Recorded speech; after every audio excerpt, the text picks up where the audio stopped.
I'm not that close with anyone in my family, so when I had a chance to hang out with my grandmother, I kind of leapt at it.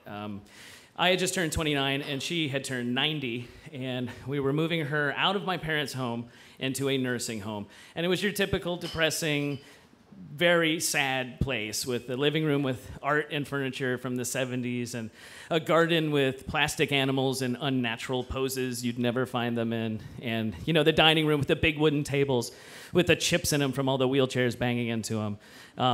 And my grandmother didn't have her own room. She shared a room with this 83-year-old bonkers lady named Grace, and they had a hospital curtain that divided the room. And they had a very weird relationship. I remember I would come to visit once, and they'd be laughing together and watching South Pacific one week, and then the next week they'd both be crying and in tears, yelling at each other for who stole whose knee pillow or whatever. It was very strange. So one week I came to visit my grandmother, and she was over the moon. She was so happy because she played bingo, and she won big. She won like a stuffed cat and a Reader's Digest from a year ago or something like that. She was very happy, and she's like, it reminds me of Atlantic City. I miss my gambling. She was very excited about that. So the next week when I came to visit, I brought 10 scratch-off lottery tickets.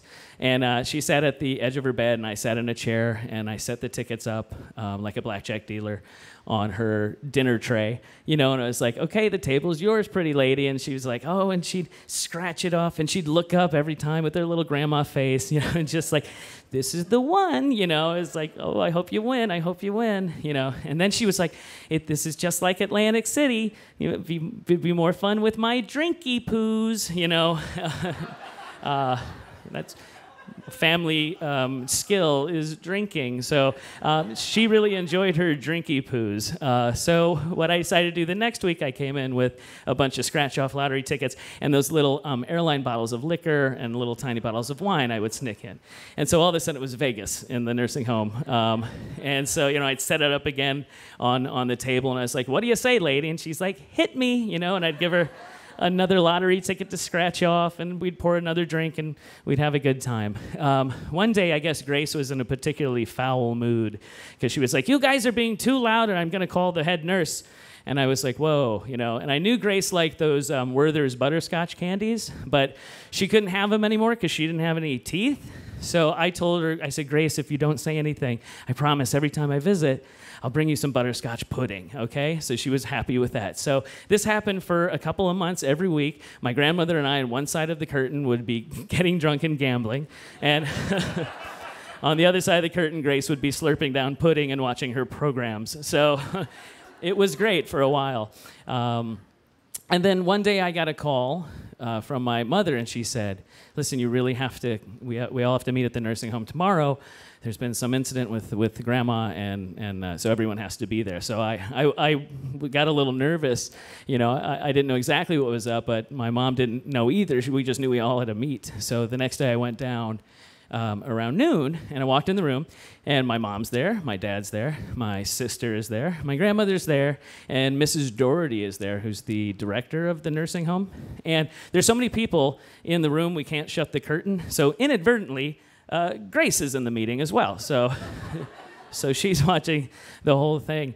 And Mrs. Doherty picks up 2 little plastic bottles of rum, and my heart sinks, And she's like, who has been sneaking bottles into this room?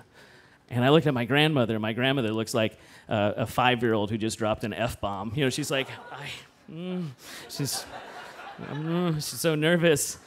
And my parents are staring daggers into me. They're not looking at my sister. No, never at my sister. All at me. And I look at Grace, because Grace is like eavesdropping big time. And I'm like trying to mentally send a message to Grace. I'm like, you better keep your toothless, pudding-filled mouth shut, woman. Please. So I'm getting very nervous. All the pudding cups I gave that woman. So Mrs. Doherty asks again, she's like, who has been bringing liquor bottles into this room? And I look at Grace, and then Grace looks at me, and then Grace looks at Mrs. Doherty, and my grandmother says, my grandson did it, he's been forcing me to drink.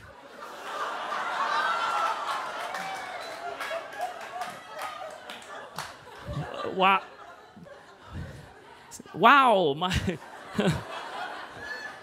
that was unexpected, Evelyn.